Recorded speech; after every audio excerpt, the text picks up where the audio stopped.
برادران ملت اسلامی، السلام علیکم ورحمۃ اللہ وبرکاتہ۔ الحمدللہ وکفا وسلام علی حبیبہ المصطفیٰ، اما بعد فاعوذ باللہ من الشیطان الرجیم، بسم اللہ الرحمن الرحیم۔ ارأیت من اتخذ الہہ ہواہ افانت تکون علیہ وکیلا ام تحسب ان اکثرهم يسمعون او يعقلون انهم الا كالانعام بل هم اضل سبیلا۔ صدق اللہ مولانا العظیم۔ بارگاہ رسالت معاب صلی اللہ علیہ وسلم میں درود پاک کا ہدیہ پیش کریں۔ اللہم صلی علی سیدنا و مولانا محمد معدن الجود والکرم وآلہ واصحابہ الکرام وابنہ الکریم وبارک وسلم صلاة دائمة سرمدا ابدا۔ رب ذوالجلال قرآن عظیم میں یوں ارشاد فرماتا ہے، اے رسول کیا آپ نے نہیں دیکھا ان لوگوں کو جنہوں نے اپنی خواہشات کو اپنا خدا بنا لیا ہے، اپنی خواہشات کو اپنا معبود بنا لیا ہے، جو وہ چاہتے ہیں اسی کے پیچھے بھاگتے ہیں، اس کی عبادت کرتے ہیں۔ اور اللہ تعالیٰ فرماتا ہے، اے نبی کیا آپ ایسوں کی سفارش کریں گے اور ایسوں کے آپ وکیل بنیں گے جو اپنے خواہشات کے پجاری ہیں؟ اور اللہ فرماتا ہے ان میں سے تو اکثر ایسے ہیں کہ انہیں عقل نہیں ہے، وہ جانوروں سے بھی بدتر ہیں، جو اپنے خواہشات کے پیچھے بھاگ رہے ہیں۔ شیخ اعظم سیدنا محی الدین ابن عربی رحمۃ اللہ تعالی علیہ، ان کی کئی چیزیں لوگوں میں ایسی بھی مشہور تھی کہ شیخ محی الدین ابن عربی ایسے ایسے الفاظ بول جاتے ہیں جو شریعت میں ہوتے نہیں ہیں۔ بہت سارے مسائل ان کے ہیں، لیکن ایک بار شیخ محی الدین ابن عربی بیٹھے ہوئے تھے، کرسی پر ہیں، سامنے مریدین بھی ہیں، بہت سارے ملنے والے لوگ بھی آئے ہوئے ہیں۔ اسی اثنا میں انہوں نے ایک جملہ ایسا کہا، واقعی اگر آپ کے سامنے بھی ایسی بات آئے تو آپ بپھر جائیں۔ شیخ محی الدین ابن عربی کہتے ہیں، اے لوگوں جو تم سب یہاں میرے پاس بیٹھے ہو، تمہارا خدا میرے پاؤں کے نیچے ہوتا ہے، تمہارا خدا میرے قدموں کے نیچے ہوتا ہے۔ سب ظاہر سی بات ہے جیسے ایسا جملہ سنا تو اٹھ کر کے لوگ بھاگنا شروع ہو گئے کہ آدمی کافر ہو گیا۔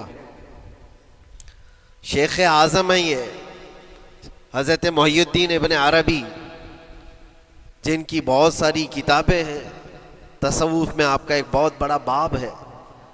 لوگ اٹھ کر کے ادھر سے ادھر چلنے لگ گئے کہ ایسے ایسے جملے بول رہے ہیں، یہ محی الدین ابن عربی کو ہو کیا گیا؟ خدا پیروں کے نیچے ہوگا؟ کفریہ جملہ ہے۔ سب تو چلے گئے، دو باقی رہ گئے جو مخصوص مریدین میں سے تھے۔ انہوں نے کہا کہ حضور جو جملے سنے ہم کو بھی کانوں پر یہ وزن لگ رہے ہیں، لیکن کیوں کہا آپ نے ایسا؟ اس کا کچھ معنی ہے؟ آپ جیسے عظیم المرتبت بزرگ سے ایسا جملہ کیسے ممکن ہے؟ انہوں نے فرمایا کہ ان سب کو بھی تو یہ پوچھنا چاہیے تھا میرے بولنے کا مطلب کیا ہے۔ فوراً بدگمانی کیا اور بھاگ گئے۔ تم دو باقی رہ گئے، میں بتاتا ہوں کہ میں نے یہ جملہ کیوں کہا تھا۔ کرسی پر بیٹھے تھے اور چٹائی نیچے بچھی ہوئی تھی یا قالین بچھی ہوئی تھی جس پر لوگ بیٹھے ہوئے تھے۔ آپ نے اپنے ان دو مریدین سے کہا یہ چٹائی اٹھاؤ۔ چٹائی اٹھائی تو دیکھا وہاں پر سونے کے چاندی کے سب سکے رکھے ہوئے تھے جو شیخ محی الدین ابن عربی کے پیروں کے نیچے تھے۔ کہا وہ جتنے آئے تھے وہ اسی کی عبادت کرتے تھے، اس لیے میں نے کہا کہ تمہارا خدا میرے پاؤں کے نیچے ہوتا ہے۔ وہ خواہشات کے پجاری ہیں، میں نے اللہ نہیں کہا۔ اللہ رب العزت وہ قادر مطلق ہے، میں نے کہا جس کی تم عبادت کرتے ہو، جس کو تم خدا بنائے رکھے ہو، وہ میرے پیروں کے نیچے ہوتا ہے۔ اور حقیقت ہے میرے عزیزوں، جنہوں نے خواہشات کے پیچھے بھاگنا شروع کیا، در حقیقت وہ اپنا خدا بنا چکے ہیں ان کو۔ کیا ایسا نہیں ہوتا ہے کہ جو بندہ ضدی طبیعت کا ہوتا ہے، چاہ لیتا ہے کہ یہ مجھے چاہیے تو چاہیے، یہ مجھے چاہیے تو چاہیے. یہ جو ضد ہے اپنی خواہش کو پوری کرنا، یہاں پر کہا گیا ہے کہ وہ اپنی خواہش کی عبادت کر رہا ہے، اس کے پیچھے بھاگ رہا ہے. اسی لیے اللہ کے نبی صلی اللہ تعالیٰ علیہ وسلم کی ایک حدیث میں آپ کو سناؤں. حضور اکرم صلی اللہ علیہ وسلم ارشاد فرماتے ہیں لا یؤمن احدکم حتی یکون ہواہ تبعا لما جئت بہ. تم اس وقت تک پورے مومن نہیں ہو سکتے جب تک کہ اپنی خواہشات کو میری مرضی کے مطابق نہیں بنا دو گے. حضور کے قدموں میں لا کر اپنی ہر خواہش کو قربان کرنا ہو. یہ نہیں کہ میری چاہت تو ایسی ہے، میں خواہش ایسی رکھتا ہوں لیکن شریعت ایسا کہتی ہے. یہ جب ٹکراؤ آیا تو سمجھ لو کہ تمہارے اندر ایمان آیا ہی نہیں ہے، تم مومن نہیں ہو. مومن وہ ہے جہاں دنیا کی ساری خواہشات وہ حضور کے قدموں پر قربان کر دیتا ہے، اس کی اپنی کوئی خواہش نہیں ہوتی. اسی لیے میں اکثر یہ کہتا ہوں ان نوجوانوں سے جن کو کچھ نصیحت کی جائے تو وہ کہتے ہیں کہ مولانا ہماری لائف ہے، ہمیں انجوائے کرنے دی جائے. یہ ابھی تو ہماری لائف ہے، ہماری اپنی لائف کو ہمیں انجوائے کرنے دیا جائے. نادان، کس نے کہا کہ تیری اپنی لائف ہے؟ تیری لائف ہے کہاں؟ زندگی یہ نہیں کسی کی کسی کے لیے، زندگی ہے نبی کی نبی کے لیے. اور نہ سمجھ مرتے ہیں زندگی کے لیے، ارے جینا مرنا ہے سب کچھ نبی کے لیے. جو خواہشات کو لا کر کے حضور کے قدموں پر رکھ دیتا ہے تو پھر وہ کہتا ہے میرے عزیزوں، وہ پھر آ کر کے یہ کہتا ہے اپنی خواہشات، اپنی طبیعت جہاں سب مر جاتی آدمی کی، اس کی اپنی کچھ نہیں ہوتی، تب اس مومن کی زبان سے یہ نکلتا ہے یا رسول اللہ زمین و زمان تمہارے لیے، مکین و مکان تمہارے لیے، چنین و چنا تمہارے لیے، بنے تو جہاں تمہارے لیے، ہم آئے یہاں تمہارے لیے، اٹھے بھی وہاں حضور کے لیے. اس کا اپنا کچھ نہیں ہوتا. اپنی خواہش ہوگی تو میں کرتا رہے گا، اور جتنی خواہشات کے پیچھے بھاگتا رہے گا دنیا اس کا پیچھا کبھی نہیں چھوڑتی، اور نہ ہی دنیا اس کو کبھی سیراب ہونے دے گی، کبھی پیٹ بھرنے دے گی ہی نہیں. وہ بھوکا ہی رہے گا، وہ پیاسا ہی رہے گا جو دنیا کے پیچھے بھاگتا ہے. ایک مرتبہ سیدنا عبداللہ ابن مسعود رضی اللہ تعالیٰ عنہ غمگین بیٹھے ہوئے تھے، کسی بات کا غم ہوگا.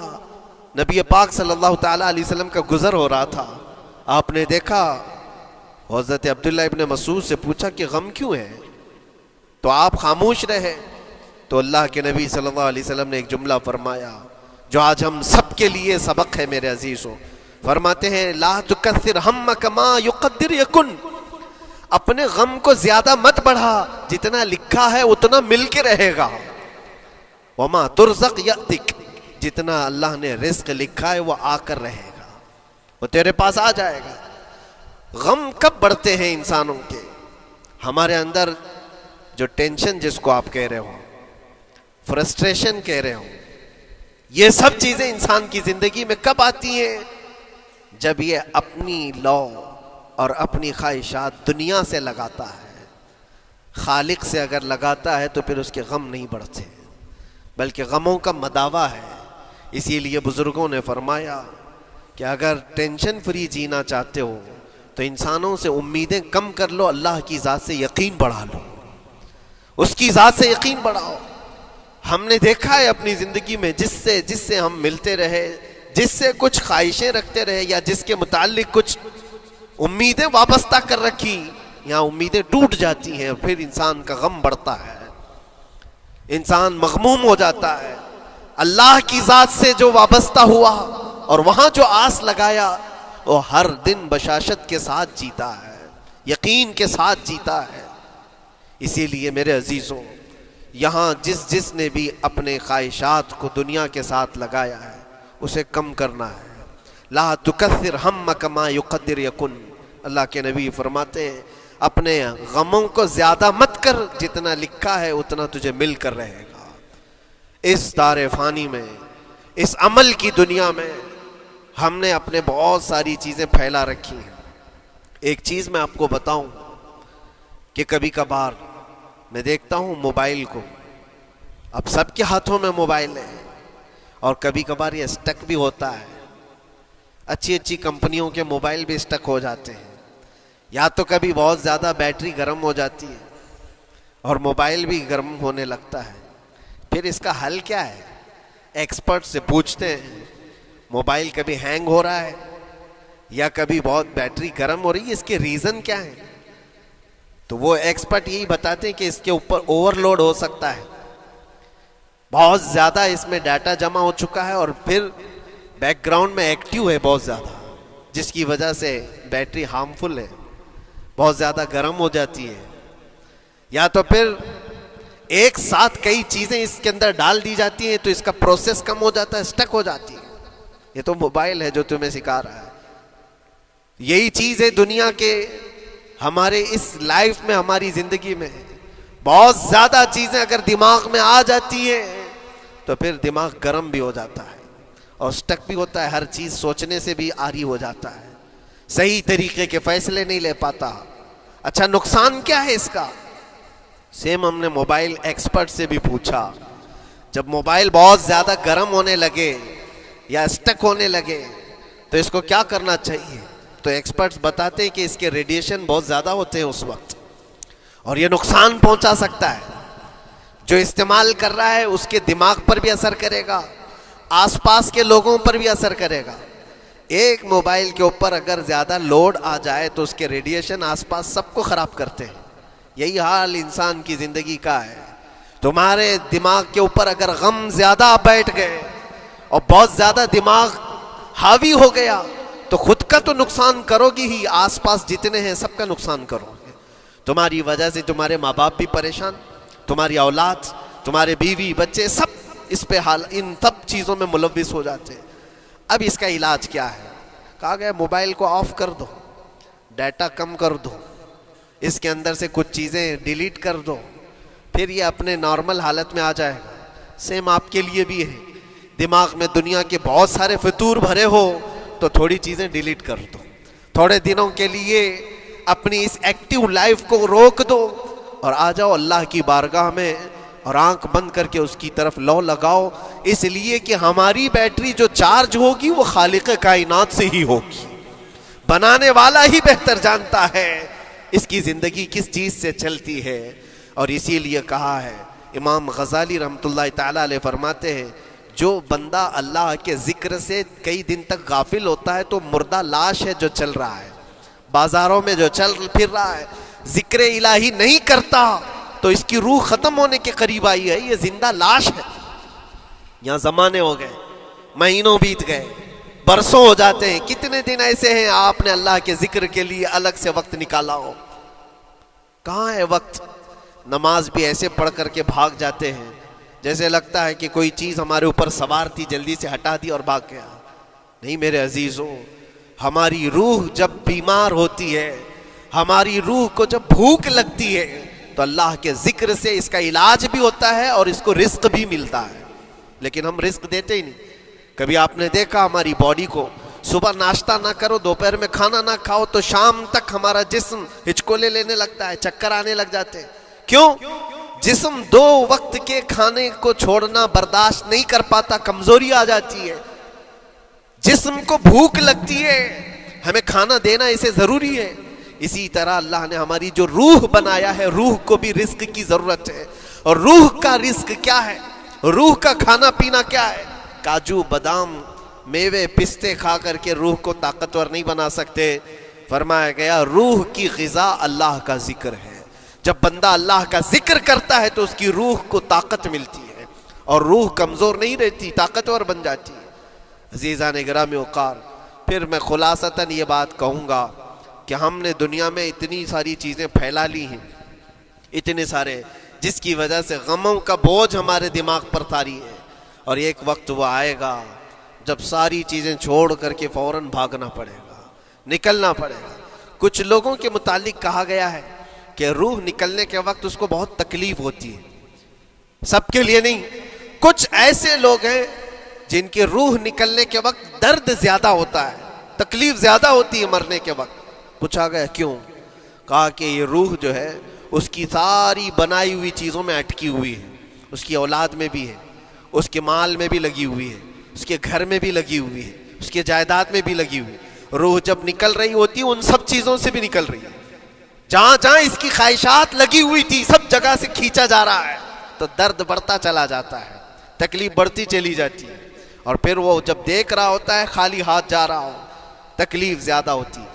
اسی لیے میرے عزیز و اللہ کے نبی صلی اللہ تعالیٰ علیہ وسلم کا جب آخری وقت آیا، آپ کے وصال کا وقت آیا، حضور نے اپنی بیویوں کو بلایا، ازواج مطہرات کو بلایا اور پوچھا کہ کس کے پاس کتنا سونا ہے، کتنا زیور ہے۔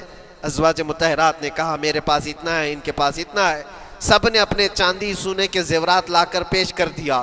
حضور پاک صلی اللہ علیہ وسلم نے فرمایا اے میری بیویوں، اے میری ازواج، اگر تم چاہو تو یہ سب اللہ کی راہ میں خیرات کر دو، اللہ کی راہ میں اس کو وقف کر دو، خیرات کر دو۔ بیویوں نے پوچھا یا رسول اللہ صلی اللہ علیہ وسلم، کیا آج سے سونا چاندی پہننا حرام ہو گیا ہے؟ کیا ہمارے لیے ناجائز ہو گیا ہے؟ نبی پاک صلی اللہ علیہ وسلم نے فرمایا نہیں، زینت تو تمہارے ہی لیے ہے، سونا اور چاندی تمہارے لیے ہے، حرام نہیں ہے، ناجائز نہیں ہے، لیکن میں دیکھ رہا ہوں میری زندگی کا آخری وقت آ گیا، میں رب ذوالجلال کی بارگاہ میں جانے والا ہوں، میں یہ چاہتا ہوں کہ اس حال میں دنیا سے جاؤں کہ میرے گھر میں سونا چاندی کا کوئی ٹکڑا پڑا ہوا نہ ہو اور اللہ کی بارگاہ میں فقیر اٹھایا جاؤ۔ یہ نبی پاک صلی اللہ تعالیٰ علیہ وسلم کی خواہش ہے کہ میں اللہ کی بارگاہ میں اس حال میں جاؤں کہ میرے گھر میں کوئی چیز رکھی ہوئی نہ ہو، سونا اور چاندی، مال و دولت۔ کیونکہ میرے عزیزوں اسی سے اندازہ کرو انسان اپنی خواہشات میں اتنا گھر جاتا ہے کہ اس سے نکلنا اس کے لیے مشکل ہوتا ہے، اور روح نکلنے کے وقت یہی تو تکلیف ہوتی ہے کہ کہاں کہاں کیا کیا بنایا تھا، کتنا جمع کیا تھا، حساب کرتے کرتے اس کی روح نکل جاتی ہے۔ ہم نے دیکھا ہے، میں اپنا ایک تجربہ بتاتا ہوں، عمرہ سے ہم واپس آ رہے تھے، 40 لوگوں کا قافلہ تھا، ایئرپورٹ پر پہنچے، بہت تاخیر ہو چکی تھی اور فلائٹ کا وقت بہت کم رہ گیا تھا، اور حاجی لوگ ماشاءاللہ جاتے ہیں تو خوب بھر بھر کر کے سامان بھی لیتے ہیں، کیا کیا سامان تھے سب کے پاس، اور ہمارا بار بار جانا آنا ہوتا ہے، میں کبھی کوئی زیادہ چیزیں رکھتا نہیں۔ ہم تو آگے نکلے، گروپ پورا تھا اور سارے لوگ سامان لے کر کھڑے تھے، وقت گزرتا گیا، فلائٹ جہاں چیک ان ہو رہا تھا سامان، انہوں نے کہا کہ 25 کلو سے زیادہ کا الاؤڈ نہیں ہے، اور یہاں 40 کلو لے کر بیٹھے ہوئے تھے، میرا تو تھوڑا سا لے لے، تیرا تو تھوڑا سا لے لے، ایک دوسرے کو پیش کر رہے ہیں۔ 3-4 لوگوں نے تو مجھے پکڑایا کہ آپ کے پاس سامان کم ہے مفتی صاحب، آپ تھوڑا سا ہمارا لے لو، جس کا لے سکتے تھے لے لیا۔ پھر اس کے بعد 1 گھنٹے سے کم ٹائم بچا تھا، انہوں نے کاؤنٹر کلوز کر دیا۔ میں نے دیکھا 20 سے 25 حاجی ایسے ہیں جن کا سامان بکھرا ہوا ہے، اور کیا لے جا سکتے ہیں ہاتھ میں، وہ بھی 7 کلو 8 کلو اتنا ہی تھا۔ ان کی خواہشات میں دیکھ رہا تھا، کوئی مسلح اٹھاتا ہے، کوئی کھجور اٹھاتا ہے، کوئی کہتا ہے نہیں میرے بچوں کے لیے کھلونے لیا تھا اس کو لے لیتا ہوں، وہ لے لو تو مسلح چھوڑنا پڑتا ہے، یہ لے لو تو کھجور چھوڑنا پڑ جاتا ہے۔ کسی نہ کسی طرح سے وہ لوگ آخری وقت 2-4 چیزیں لے کر کے نکل رہے تھے، اور بکھرا ہوا پورا سامان ایئرپورٹ پر ایسے ہی موجود تھا، 1-2 کلو نہیں، کتنے کلو کا سامان چھوڑ کر کے یوں ہی آنا پڑا۔ یا تو پھر فلائٹ کے سفر پہ جاؤ یا سامان میں لگے رہو، 2 ہی آپشن تھے، اور کون وہ چھوٹے سامان کے لیے اپنا سفر ملتوی کرتا۔ واپس آئے، حسرت بھری نگاہوں سے دیکھتے رہے اپنے سامان کو، اور پھر اندر آ کر جب بیٹھے میرے ذہن میں یہ بات گونجنے لگی، یہی حالت ہوتی ہوگی جب انسان دنیا سے جا رہا ہوتا ہے، جب یہاں سے رخصتی کا وقت آتا ہے اور ملک الموت سر پر آ کر کھڑا ہو جاتا ہے، روح نکلنے کے لیے بھی تھوڑا سا وقت باقی ہے، بس منٹوں میں بھی نہیں رہ گیا۔ جب اس کو نظر آتا ہے، اب یہ سوچتا ہے اتنی نمازیں باقی رہ گئی، اتنی زکوٰۃ بھی رہ گئی، حج بھی تھا، اور بھی کچھ چیزیں کسی کے دینے کے باقی تھے، قرضے بھی تھے، کس چیز کی نصیحت کروں، کس چیز کی وصیت کروں؟ فلاں جگہ ایک گھر خرید کر کے اس کے ڈاکیومنٹ تو وہاں رکھا تھا، بیٹے کو بھی نہیں بتایا، بیٹی کو بھی نہیں بتایا، پتہ نہیں کس کے ہاتھ لگ جائے گا۔ یہ خواہشات گھومتی رہتی ہیں، وہ کسی کو بتا بھی نہیں پاتا، ادھر ملک الموت روح نکال کر نکل پڑتے۔ یہ انسان کی شارٹ لائف ہے، مختصر سی زندگی ہے، جہاں یہ خواہشات دھری کی دھری رہ جاتی ہیں۔ اسی لیے شیخ سعدی نے بہت اچھی بات فرمائی، ایک بادشاہ نے اعلان کیا تھا اپنے وزیروں میں سے ایک کو اس سے بہت خوش ہوا اور کہا جا آج تجھے میں اتنی جائیداد دوں گا، اتنی زمین، اتنی پراپرٹی دوں گا جتنا تو اپنے ہاتھ میں ایک لکڑی لے کر گھیر دے گا، جتنی زمین تو گھیرے گا اتنی تیرے نام لکھ دوں گا، لیکن اس کے لیے ایک شرط ہے، صبح یہ لکڑی لے کر تو راؤنڈ مارنا اور اتنا گول سرکل بنانا سورج ڈوبنے سے پہلے پہلے تک، جتنی زمین گھیر لے گا وہ پوری تیرے نام پر۔ اس نے سوچا کہ اتنی بڑی زمین میں گھیر سکتا ہوں ایک پورے دن۔ میاں ممبئی والے اچھی طرح جانتے ہیں 4x4 کی جگہ مل جائے تو یہاں کتنی بڑی غنیمت ہوتی، اور اس بندے کو بادشاہ نے کہا لکڑی ہاتھ میں لے لے اور لکیر کھینچ، شام ہونے سے پہلے جتنا کرے گا پورا تیرے نام پر۔ وہ نکلا اور جب لکیر کھینچتے کھینچتے جب چلنے لگا پیچھے مڑ کے دیکھتا تھا بہت لمبی ہو گئی ہے، اتنی زمین میرے نام پر ہونے والی ہے۔ دوپہر ہو گئی، وہ واپس آنا نہیں چاہ رہا ہے، واپس آ کر کے سرکل پہ ختم تو کرنا ہے جہاں سے شروع کیا تھا۔ سوچتا اور تھوڑا سا اور تھوڑا کرتے کرتے وہ اثر ہو گئی اس کی۔ اب اس کو لگا کہ واپس پلٹنا چاہیے، کئی کلومیٹر ہو گئے تھے، اتنے کلومیٹر کی زمین اب وہ اپنے نام پر کروانے والا تھا، لیکن جب واپس پلٹنے کا وقت آیا سانس پھولنے لگ گئی، کیونکہ صبح سے چل رہا ہے، کھایا بھی نہیں ہے، پیا بھی نہیں ہے، جس چیز کو جمع کرنے کے لیے دوڑتا رہا۔ اب سورج پیلا پڑ گیا، ڈوبنا کے وقت قریب آنے لگا تو اب بھاگنا شروع کیا۔ بادشاہ اور اس کے وزیر انتظار کر رہے تھے کہ یہ لوٹے گا بھی۔ اب دیکھا بڑی دور سے یہ دوڑتا آ رہا ہے اپنی لکڑی کو لکیر زمین پر کھینچتے ہوئے کہ جلد سے جلد اپنے اس پوائنٹ پر پہنچ جاؤں جہاں سے شروع کیا تھا۔ سانس پھولنے لگ گئی، دوڑتے ہانپنے لگ گیا، سورج ڈوبنے کے قریب آ گیا، آخری کرنیں باقی تھی اور اس کا پوائنٹ بھی قریب آ گیا تھا۔ دوڑتے کسی طرح سورج غروب ہونے سے پہلے پہنچ گیا وہاں پر، لیکن کثرت سے بھاگنے کی وجہ سے ٹھوکر کھا کر کے گر گیا اور اپنے اس پوائنٹ پر لکڑی لا کر کے جمع کر دیا۔ بہت بڑا سرکل، بہت بڑی لکیر کھینچا تھا، لیکن ایسا گرا کہ دوبارہ اٹھ نہیں سکا۔ جب سپاہی اٹھانے کو آئے تو اس کی موت ہو چکی تھی، اس کی روح نکل چکی تھی، اتنا دوڑا تھا اس کی روح نکل گئی۔ بادشاہ نے کہا اس نے صبح سے لے کر شام تک اپنے نام جائیداد کرنے کے لیے اتنی دوڑ لگائی، بہت لمبی لکیر کھینچا، اتنی بڑی پراپرٹیز کے نام پر ہوتی، لیکن عقل مند دانشور تھا بادشاہ۔ اس نے کہا جہاں یہ گرا ہے وہیں اس کو دفن کرو، اور اس کے بعد اس کی قبر پر لکھا گیا تھا کہ اس کو ضرورت اتنے 2 گز زمین کی تھی، دوڑتا کتنا لمبا رہا، صبح سے شام تک اتنی لمبی لکیر کھینچ لیا، لیکن سونے کے لیے اس کو جو جگہ چاہیے تھی وہ بس اتنی ہی سی تھی، وہ 6 فٹ کی جگہ۔ عزیزان گرامی، یہ ایک زندگی کے کسی کا حادثہ ہو سکتا ہے، لیکن میں نے دیکھا ہے کہ تقریباً سب کی لائف میں یہی ہے، ہم اپنی خواہشات کے پیچھے اتنی تیز دوڑتے رہتے ہیں، لیکن جس چیز کی ہمیں ضرورت ہے اس کی طرف ایک بار بھی نظر نہیں کرتے۔ کون سی چیز ہے جس کی ہمیں ضرورت ہے؟ وہ ہمیشہ کی زندگی آخرت کے لیے جو چیز چاہیے وہ اللہ کا ذکر ہے، وہ رب ذوالجلال کی ذات پر یقین اور توکل ہے۔ آج اللہ نے صحت و سلامتی کے ساتھ زندگی دی ہے تو وقت نکالو اور بارگاہ رب العزت میں آ جاؤ۔ میرے عزیزوں، آخری بات عرض کرتا ہوں، خواہشات جہاں ختم ہونی چاہیے وہ کیسی ہے؟ اللہ کے نبی صلی اللہ تعالیٰ علیہ وسلم مجلس میں بیٹھے، ایک صحابی کا مسئلہ ایسا تھا کہ وہ صبح جلدی دوڑ کر کے چلے جاتے تھے۔ صحابہ نے ان کی شکایت کی کہ یہ فجر میں اتنی جلدی چلے جاتے ہیں کہ کسی سے ملتے ہی نہیں۔ حضور نے پوچھا کہ وجہ کیا ہے؟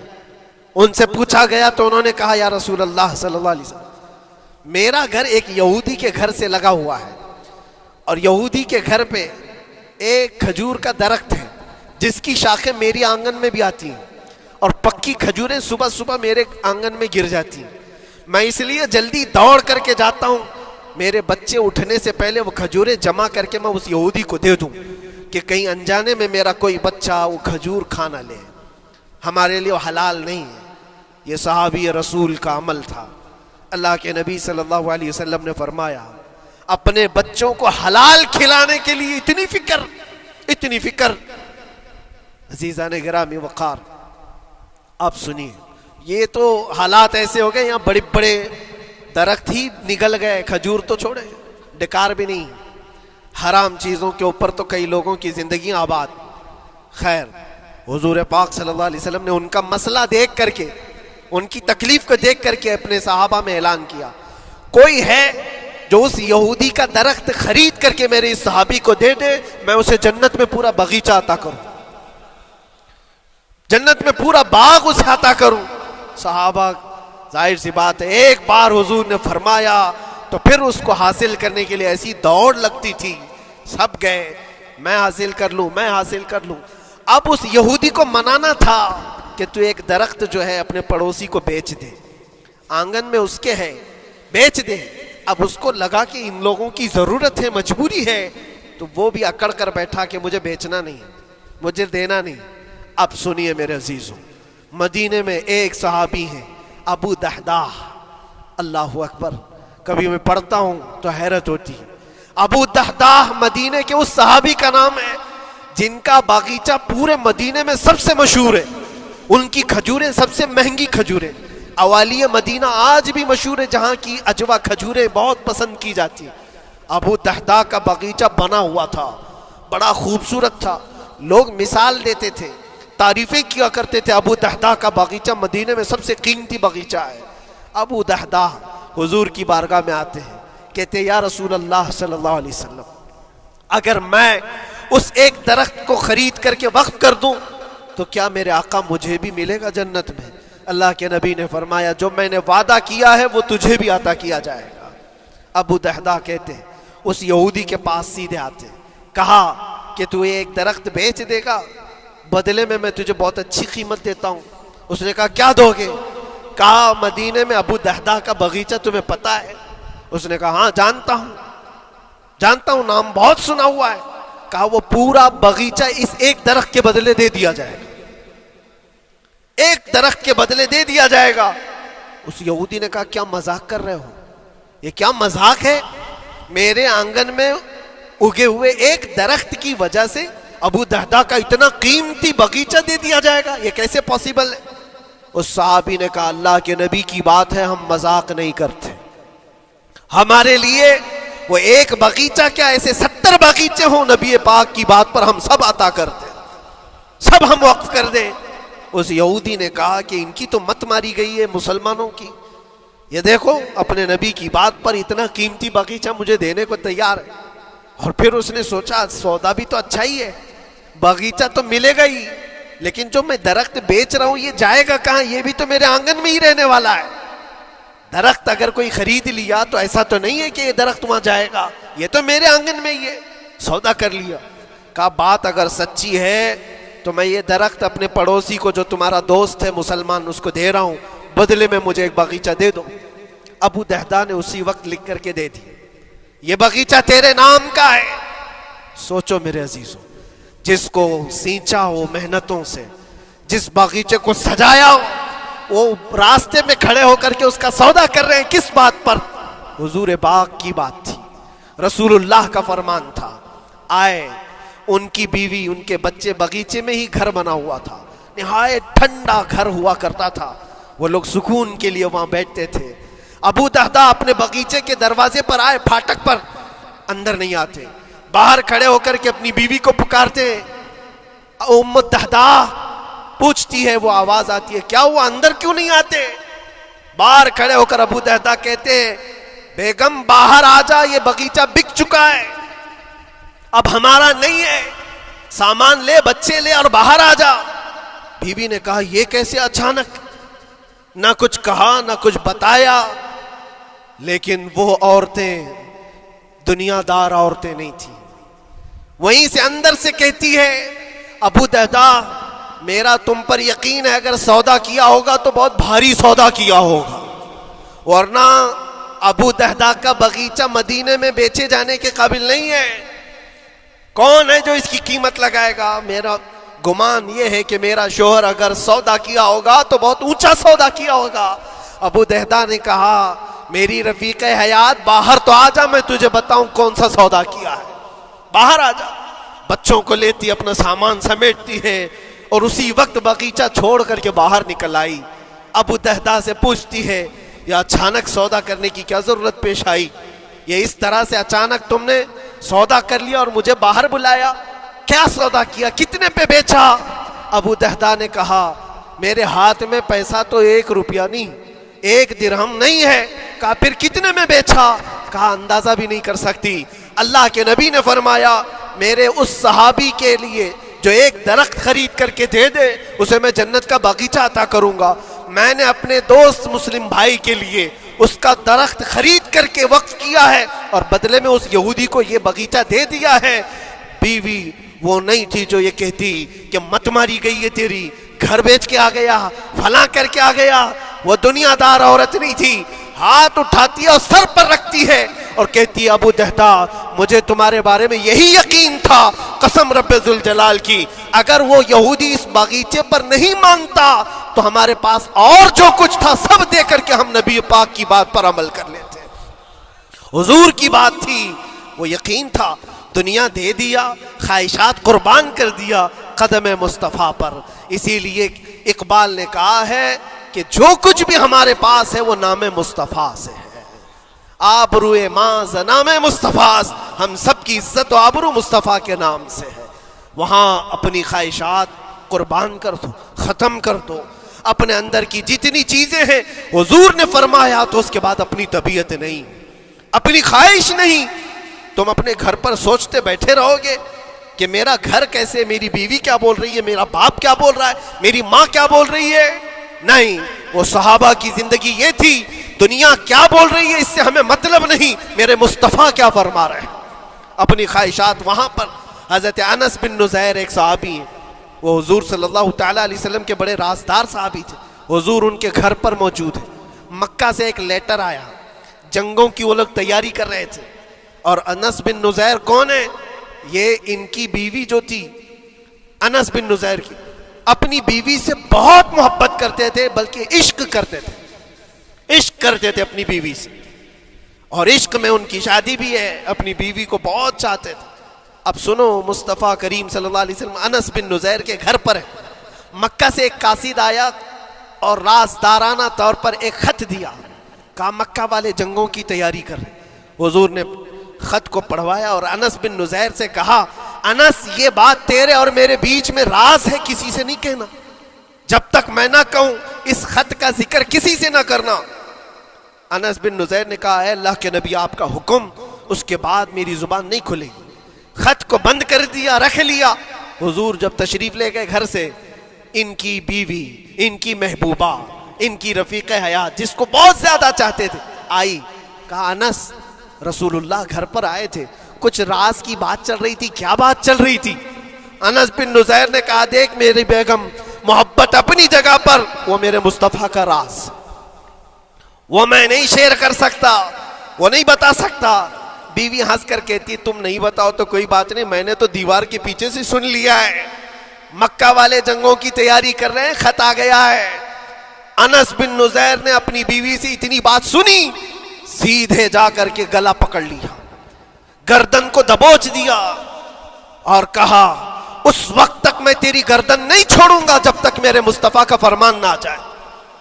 گردن پکڑ لیا اس عورت کی جس کو سب سے زیادہ یہ چاہتے تھے، لے آئے حضور کے پاس، کہا یا رسول اللہ معاف کر دیں، آپ کا راز تھا، میں نے تو نہیں بتایا، مگر میری بیوی نے دیوار کے پیچھے سے سن لیا اور اس لیے میں اس کی گردن پکڑ کر کے لایا ہوں کہ کہیں میں مجرم نہ بن جاؤں، نبی پاک کا راز افشا کرنے والا میں مجرم نہ بن جاؤں۔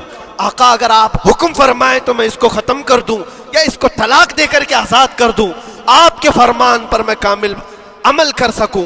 اللہ کے نبی نے فرمایا انس چھوڑ دے گردن، جس طرح تو ہمارے راز کی حفاظت کرتا ہے یہ میری صحابیہ ہے، یہ بھی میرے راز کی حفاظت کرے گی۔ اس کے بعد ہاتھ چھوڑ دیا اور اپنی بیوی سے کہا کہ دیکھ میری محبت، میرا عشق اپنی جگہ پر، بات جب مصطفیٰ کی آئے گی پوری کائنات کو میں چھوڑ دوں گا، میرے مصطفیٰ کی بات کو عمل کروں گا۔ اور اس بیوی نے بھی یہی کہا انس اگر تو مجھے راز بتا دیتا حضور کا، عشق میں ڈوب کر کے، محبت میں ڈوب کر کے، تو جو گلا تو نے میرا پکڑا کل میں تیرا گلا پکڑ کر حضور کے پاس لاتی کہ حضور یہ آپ کی غلامی کے قابل نہیں ہے. یہ ان کا کمال درجے کا ایمان تھا, اپنی خواہشات کو قربان کر دیا. ایک مدینے کی خاتون ایسی ہے, سب سے زیادہ حسین و جمیل لڑکی ہے. حضور کے پاس ایک حبشی کالے رنگ کے صحابی ہیں, آئے کہا یا رسول اللہ مجھ سے کوئی شادی نہیں کرتا. حضور نے فرمایا کہ جا میں تیری شادی کے لیے ایک جگہ پر پیغام بھیجتا ہوں, اور بھیجا اس لڑکی کے گھر. انصاری صحابی کی ایک لڑکی اتنی خوبصورت ہے مدینے میں, ان کے گھر بھیجا. یہ تو حبشی قسم کے تھے. یہ ایک پیغام لے کر کے جب آئے, ماں باپ باہر بیٹھے ہوئے, لڑکی اندر ہے. ماں باپ نے دیکھا کیوں آئے ہو؟ کہا میں پیغام لے کر آیا ہوں. کس چیز کا؟ آپ کی بیٹی سے نکاح کا. کس نے بھیجا؟ کہا اللہ کے رسول نے. ماں اور باپ ہیں, شکل و صورت دیکھی اور ان کی حسینہ بیٹی. کہا ٹھیک ہے تم جاؤ واپس, ہم حضور سے بات کر لیں گے. اتنا ہی کہا, ٹال دیا ہوگا. وہ صحابی جو آئے تھے کالے رنگ کے, انہوں نے کہا یہ تو روز کی بات تھی, ہر جگہ ریجیکٹ ہوتا ہی تھا, میرے لیے تعجب کی بات نہیں تھی, میں تو واپس آیا حضور کے پاس. ہوا گھر میں کیا, اندر جوان لڑکی جو گھر میں موجود تھی بھر آئی. کہا ماں باپ سے پوچھتی ہے کہ اماں کون آیا تھا؟ کہا ایک نوجوان نکاح کا پیغام لے کر کے. اس خاتون نے کہا, لڑکی نے کہا آپ نے کیا کہا؟ کہا ہم بعد میں بات کر لیں گے. کہا آپ کو اندازہ نہیں آپ نے کتنی بڑی خطا کی ہے, اللہ کے نبی کا فرمان آیا تھا اور آپ نے ٹال دیا. میں تیار ہوں اس کے ساتھ نکاح کرنے کے لیے, نبی پاک کا حکم ہے. ماں باپ نے کہا بیٹا تو نے دیکھا ہے, بیٹا تو نے دیکھا جو پیغام لے کر کے آیا تھا وہ تیری میچنگ کا ہے یا نہیں, تو نے دیکھا؟ اس نوجوان نے کہا, اس لڑکی نے کہا میں نے پیغام لے کر آنے والے کو تو نہیں دیکھا, آمینہ کے لال کو تو دیکھا ہے, جس نے پیغام بھیجا ہے اس کو دیکھا ہے. اس کے حکم کے بعد پھر کسی کو دیکھنا بنتا ہی نہیں ہے.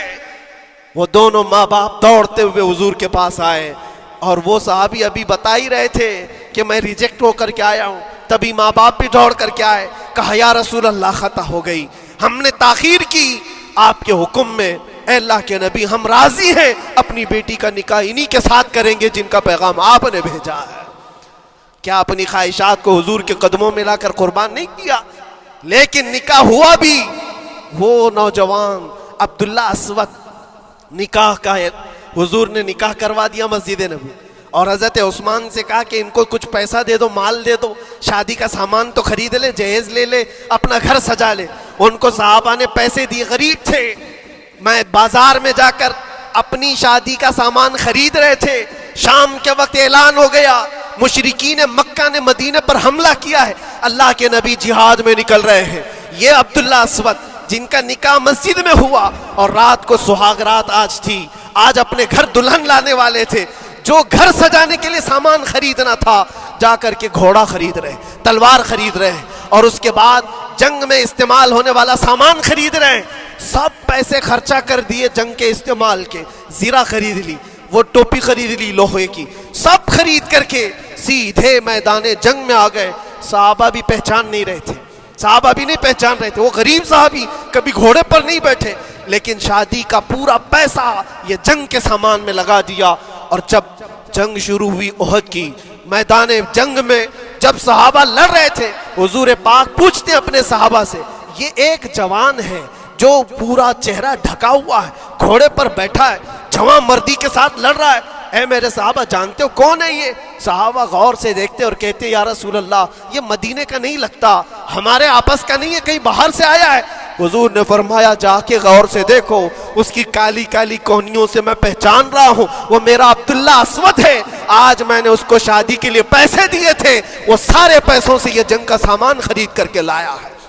شام ہونے سے پہلے خبر آئی عبداللہ اسود کو ظالموں نے شہید کر دیا تھا, قتل کر دیا تھا, اور وہ مٹی میں گرے ہوئے تھے. حضور خود چل کر کے آئے, عبداللہ اسود کے پاس آ کر کے بیٹھتے ہیں, اور سر اٹھا کر کے اپنی گود میں رکھتے ہیں، چہرے سے دھول کو صاف کرتے ہیں اور پھر فرماتے ہیں اللہ کے کچھ بندے ایسے ہیں جو اللہ سے کیا ہوا وعدہ پورا کر کے دکھاتے ہیں، ساری دنیا ایک طرف، فرمان مصطفیٰ ایک طرف۔ میرے عزیزوں، یہ خواہشات کی قربانیاں ہیں جب جا کر کے ایمان تکمیل پاتا ہے۔ بس اخیر میں اتنا کہوں گا، ہمارا ایمان صرف اتنا ہونا ہے، انہیں جانا انہیں مانا، نہ رکھا غیر سے کام، للہ الحمد میں دنیا سے مسلمان گیا۔ اٹھو، قوت عشق سے ہر پست کو بالا کر دو، دہر میں نام محمد سے اجالا کر دو۔ وآخر دعوانا الحمدللہ رب العالمین۔ السلام۔